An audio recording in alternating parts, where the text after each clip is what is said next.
Last year, I started my triathlon journey as a total beginner, learning absolutely everything from scratch. Fast forward a year later and I've just qualified for the T100 World Champs in Qatar. I came 12th at the Helvellyn Triathlon and even beat Johnny Brownlee. In this video, I'm going to break down all the key things I've learned that have helped me get faster. And some of these, I've had to learn the hard way.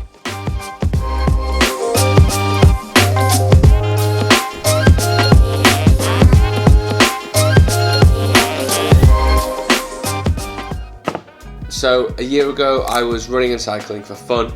There was no goal, there was no focus, and there was no improvements. I wasn't getting better, I wasn't getting worse, but nothing was changing. I also hadn't swam properly since I was a kid.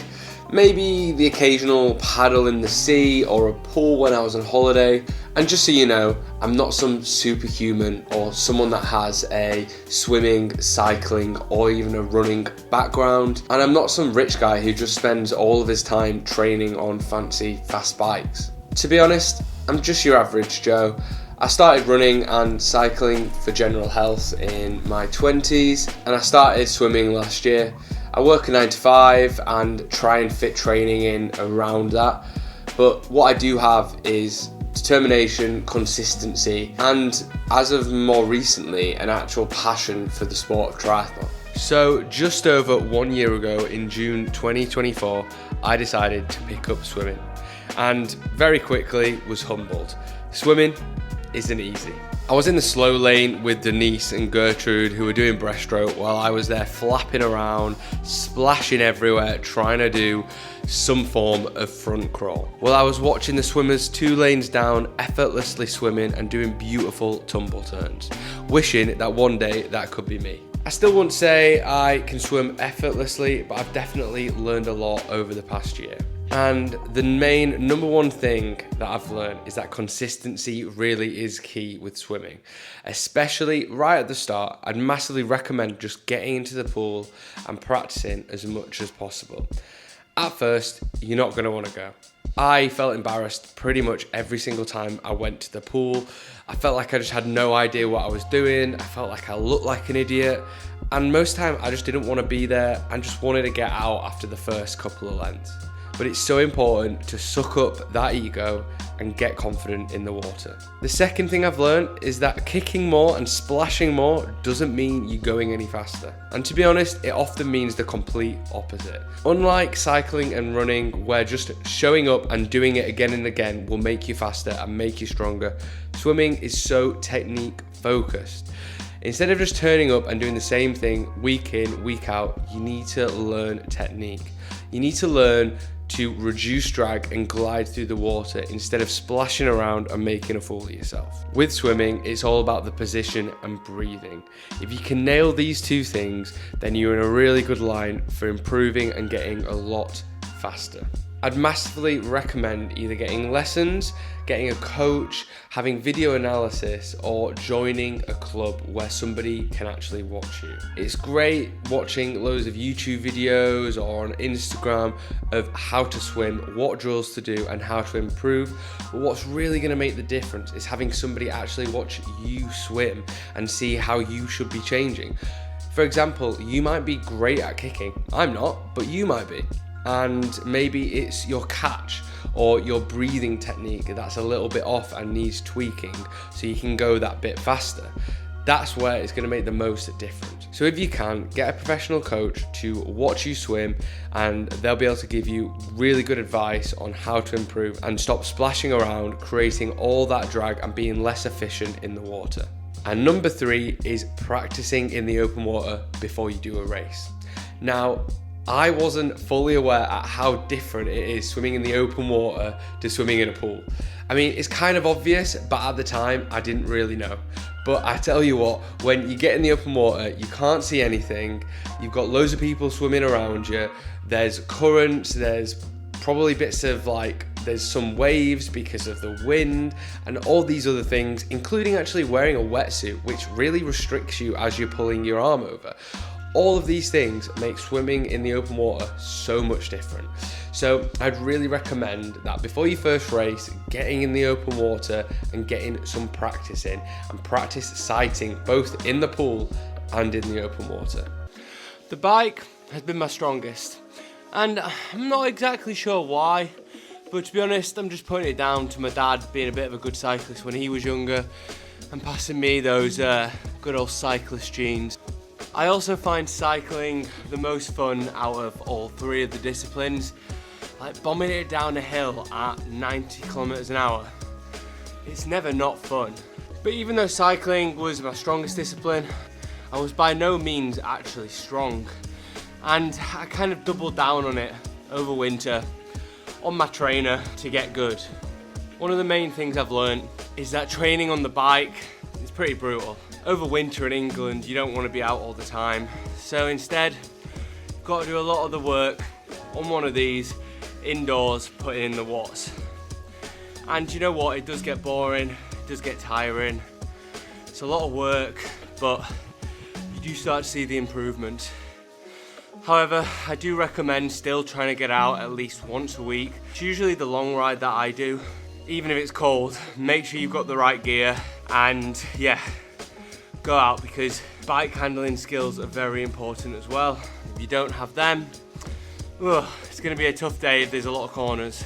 Next thing I learned is how quick you go on a TT bike compared to a standard road bike. As the races started to come up at the beginning of this year, I decided to invest in a TT bike. Nothing fancy, it's a Cannondale Slice, it's over 10 years old. Nothing fancy, not one of the Canyon Air Roads or whatever they're called.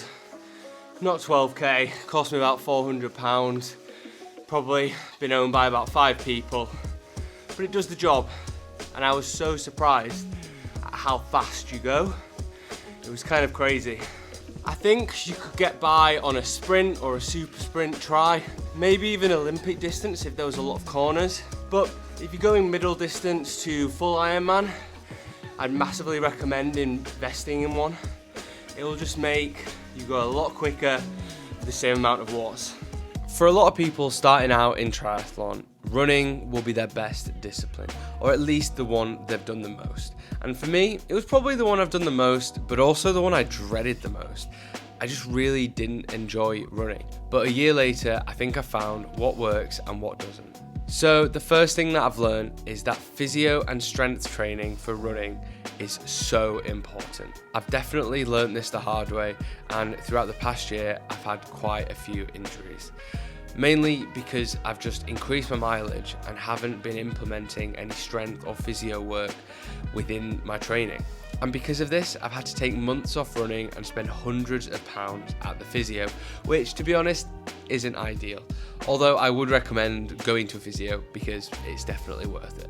But since these injuries and since going to the physio more often, I've learned that implementing strength training specifically, but also physio work, stretching, and also some more mobility work is so key and important for your training schedules. I now make a habit to do one lower body strength workout a week, but then also 1 or 2 kind of core physio or mobility sessions a week as well. And since implementing these sessions, I've found that my previous injuries haven't come back, and also that I haven't picked up any new ones.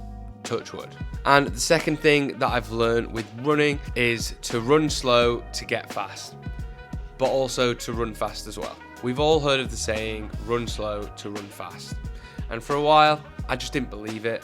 I would do most of my runs at around a tempo to threshold effort. So running pretty quick just to run with no structure. And at the end of every session, I'd feel absolutely knackered. I'd finish the day, I'd be tired, and I wouldn't want to run again for a good couple of days. And it just meant that I was massively fatigued after every single session I was doing. And I wasn't really seeing any improvement, so I knew that something needed to change. And that's when I saw the run slower to run faster phrase, and I thought I'd give it a go. So I started doing a couple of sessions at a much steadier pace, and then implementing one harder faster workout into each week's routine. And this meant that when I came round to the harder, more intense workout, I was a lot less fatigued, I was a lot fresher and stronger, and it meant that I could really push and go a lot faster than I would have before. And this is where I started to see some big improvements. Whether you're doing a tempo session, a threshold session, or a VO2 max session, implementing the faster workouts in is really key and where you're going to see the big improvements. However, the ones in between each of the hard sessions, make sure to do it at a steady pace or something that you could have a conversation with somebody that you're running with. These will just mean that you're less fatigued going into each of the big sessions. And it's probably one of the biggest learnings that I've had over the past year for running. And to end this video off, I'm going to throw at you some extra bonus things that I've learned over the past year. So the first bonus tip is that the sport of triathlon is just fantastic. Everyone is so welcoming, and you're always going to get some bad eggs in sports who aren't the best people, but in triathlon I really haven't found this. I've found that everybody that I've met has been so supportive, so helpful, so welcoming, and they just want to create a community around the sport. And I think this just meant that it was super easy to get into the sport at the beginning. Number two is that the sport of triathlon has something for everyone. If you prefer faster, shorter races, you could go do a sprint or even a super sprint. If you want something kind of in the middle, I'd go for an Olympic. But if you love endurance sports and you want to be doing exercise for hours and hours and hours a week, then go for something like a 70.3 or even a full Ironman. And I think because of this, it's just so welcoming and easy for anybody to get into. And number three is that triathlon is expensive. However, it can be done on a budget. And I've actually made another video all about how to do triathlon on a budget, how to do triathlon cheaper, and how I did it a hell of a lot cheaper than a lot of people. So if you are interested, make sure to hit the link here and watch that video. But apart from that, thank you guys for watching. I really hope that this has given you a few little extra tips and tricks of how to get better in the sport of triathlon. I'm going to have plenty of other content coming out soon of my progress, but also how to get better in the sport, how to get better over winter, because it's coming up and so far the weather is not looking great. We've had such a good summer and I'm not excited for the cold. Anyway guys, thank you very much and see you in the next one.